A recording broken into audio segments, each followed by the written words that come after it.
नमस्कार साथियों। आजकल लोग एफडी के बजाय म्यूचुअल फंड में इन्वेस्ट कर रहे हैं क्योंकि रिटर्न बहुत ज़्यादा मिलता है। वहीं Nippon India small cap fund की बात करें तो इसने पिछले 10 सालों में लगभग 25% का एनुअल रिटर्न दिया है। पिछले 10 साल में स्मॉल कैप में फर्स्ट रैंक पर रहने वाला फंड आज पिछले एक ईयर में 10th रैंक पर कैसे आ गया, और एज ए इन्वेस्टर क्या मुझे अब इन्वेस्ट करना चाहिए या अपना पैसा निकाल लेना चाहिए। तो अपन इन सारे पॉइंट को टेक्निकली रिव्यू करेंगे और देखेंगे ये फंड आगे कैसा परफॉर्म कर सकता है। फंड के बेसिक की बात करें तो ये फंड 16 सितंबर 2010 को लॉन्च हुआ था। फंड का बेंचमार्क है निफ्टी स्मॉल कैप 250 TRI। वहीं इसका AUM है लगभग 61,000 करोड़। फंड में आप मिनिमम 100 रुपये की SIP कर सकते हैं, जबकि लमसम अलाउ नहीं है। इसका कारण है हाई AUM होने की वजह से अच्छे स्टॉक्स को ढूंढने में परेशानी होती है, और एक कारण ये भी है इसके परफॉर्मेंस के डाउन होने का। खैर और भी कारण है, अपन आगे देखेंगे। इस फंड का एक्सपेंस रेशियो है 0.65%, जो कि कैटेगरी एवरेज 0.61% के लगभग बराबर है। एग्जिट लोड 1% है। अगर आप पैसा एक ईयर से पहले रिडीम करते हैं तो उसके बाद रिडीम करने पर नील एग्जिट लोड है।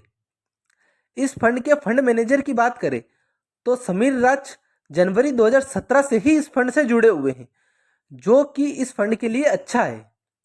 अब रिटर्न की बात करें तो 10,000 की मंथली SIP पिछले 10 साल तक कंटिन्यू रखते तो आप इन्वेस्ट कर चुके होते 12 लाख रुपए, जो 28.47% रिटर्न के साथ आज बढ़कर हो जाते 54.51 लाख रुपए।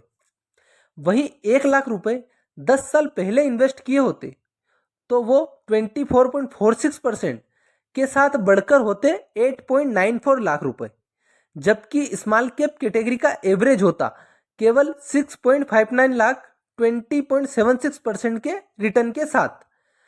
इसका मतलब लमसम के केस में यह फंड कैटेगरी में पास्ट 10 ईयर के केस में बहुत ज़्यादा है। अब इस रिटर्न को अपन बेंचमार्क, कैटेगरी एवरेज रिटर्न एवं इस फंड की रैंक को अदर फंड से कंपेयर करके देखें तो इस फंड का last 1 year return 48.87%, 3 year return 32.30%, 5 year return 39.05% एवं लास्ट 10 ईयर रिटर्न 24.46%, जबकि category average last 1 year return 48.71%, 3 year return 26.89%, last 5 year return 35.02% and last 10 year return 20.76% है। वहीं बेंचमार्क निफ्टी स्मॉल कैप 250 की बात करें तो last 1 year return 51.59%, last 3 year return 26.65%, 5 year return 32.95% and last 10 year return 18.11% रहा है। वहीं इस फंड की रैंकिंग की बात करें तो last 1 year rank 10 out of 24, 3 year rank 2 out of 23, 5 year rank 3 out of 19 and last 10 year rank 1 out of 23 रही है। मतलब 10 ईयर में बेंचमार्क एवं कैटेगरी दोनों से ही बहुत ज़्यादा रिटर्न दिया है, जबकि 1 ईयर में यह फंड बेंचमार्क रिटर्न से भी पीछे रहा है। इस फंड के टेक्निकल पैरामीटर जैसे रिस्क रेशो को देखें तो इस फंड का अल्फा है 5.5, जबकि कैटेगरी एवरेज अल्फा है 3.81। अल्फा हमें बताता है फंड ने बेंचमार्क की तुलना में कितना ज़्यादा रिटर्न दिया है। मतलब अल्फा के केस में यह फंड कैटेगरी एवरेज से ज़्यादा अच्छा है। दोस्तों, मैंने ये सारे रेशो पास्ट 3 ईयर के डेली रिटर्न बेसिस पर कैलकुलेट किए हैं। वहीं फंड के पैरामीटर बीटा की बात की जाए तो इस फंड का बीटा है 0.87, जबकि कैटेगरी एवरेज बीटा है 0.81। दोस्तों, बीटा हमें बताता है फंड कितना वोलेटाइल है अपने परफॉर्मेंस को लेकर।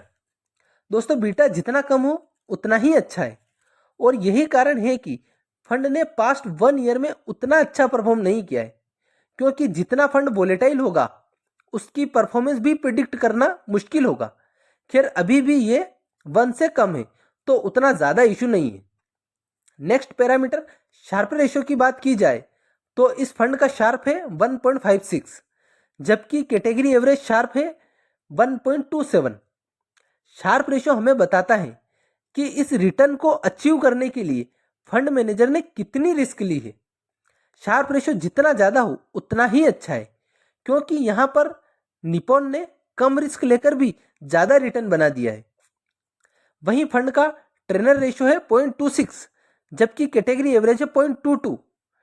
ट्रेनर रेशियो होता है एक यूनिट रिस्क लेने पर कितना यूनिट रिटर्न बड़ा है, इसलिए यह जितना ज़्यादा हो उतना ही अच्छा है। ट्रेनर के केस में भी निपॉन बाकी फंड से ज़्यादा अच्छा है। मतलब रिस्क रेशियो में तो इस फंड में कोई इशू नहीं है, मतलब आगे ये फंड अच्छा रिटर्न जनरेट कर सकता है। अब टर्नओवर रेशियो की बात करें तो इस फंड का 24% है, जबकि कैटेगरी एवरेज 54% है। मतलब फंड मैनेजर ने अपने स्टॉक्स 1 ईयर के अंदर ज़्यादा चेंज नहीं किए हैं कैटेगरी एवरेज जितने। ये भी एक पॉजिटिव पॉइंट है फंड की स्टेबिलिटी के लिए।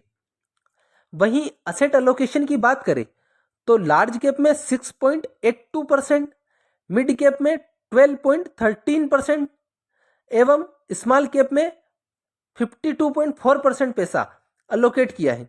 वहीं टॉप होल्डिंग की बात करें तो HDFC में 1.78% एवं tube investment of India limited में 1.65% पैसा इन्वेस्ट किया है।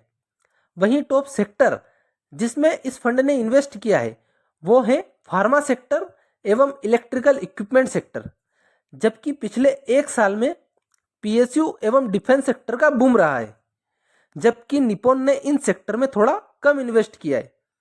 खैर ये तो मैनेजर की अपनी एक इन्वेस्टिंग अप्रोच है, लॉन्ग टर्म में हो सकता है ये स्ट्रेटजी वर्क करे, क्योंकि टाइम के साथ हर सेक्टर का परफॉर्मेंस चेंज होता है।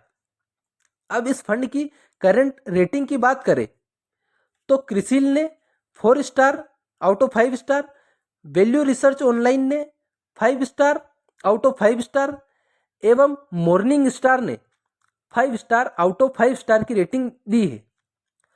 दोस्तों इस फंड के सारे पैरामीटर जो टेक्निकल पैरामीटर लगभग सारे ही अच्छे हैं, रेटिंग अच्छी है, पास्ट लॉन्ग टर्म परफॉर्मेंस भी बहुत अच्छा है।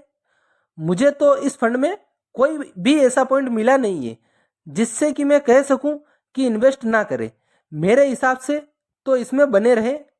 खैर ये कोई फाइनेंशियल एडवाइस बिल्कुल नहीं है। आप बताएं कमेंट में वीडियो आपको कैसा लगा, और लाइक शेयर एवं सब्सक्राइब अवश्य करें। धन्यवाद।